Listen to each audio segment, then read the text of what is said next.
हमने इसकी मुखालिफत की थी। तो नरेंद्र मोदी का पूरा गेम प्लान यही है कि नेशनल पार्टीज रहे और दूसरे तमाम रीजनल पार्टीज, छोटे पार्टीज हमेशा के लिए खत्म हो जाएं। 27/2018 को लॉ कमीशन को भी हम ये लिखकर दिए थे और ये जो कोविड कमेटी बनाई गई थी उसके सामने भी मैं खुद गया था, जिसमें हमने इस वन नेशन वन इलेक्शन की मुखालिफत की।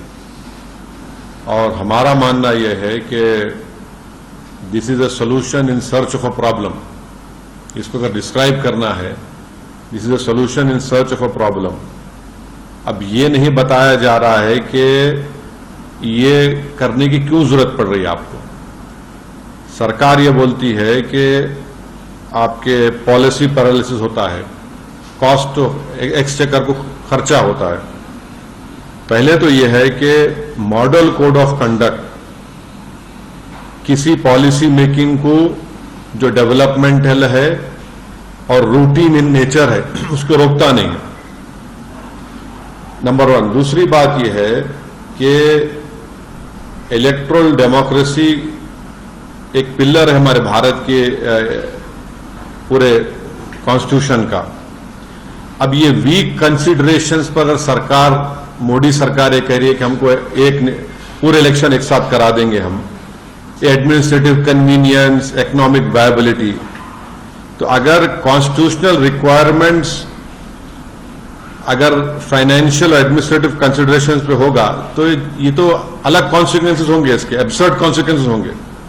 तो फिर अगर आप ये बोलेंगे भाई सिविल सर्विस काम नहीं कर रहा है, पुलिस काम नहीं कर रही है, निकाल दो। जुडिशरी में बहुत से केसेस पेंडिंग है, जुडिशरी को बंद कर दो।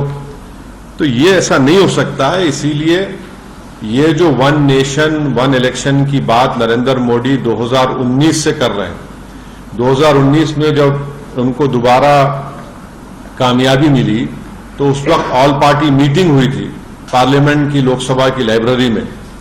उसमें तमाम पार्लियामेंट में जितने एमपीज थे, लोकसभा राज्यसभा के, उनके पार्टी के लीडर्स को बुलाया गया। उस मीटिंग में मुझे अच्छी तरह याद है कि मेरी पार्टी और लेट हमारे जो सीपीएम के लीडर सीताराम येचुरी, हमने इसकी मुखालिफत की थी। तो नरेंद्र मोदी का पूरा गेम प्लान यही है कि नेशनल पार्टीज रहे और दूसरे तमाम रीजनल पार्टीज, छोटे पार्टीज हमेशा के लिए खत्म हो जाएं।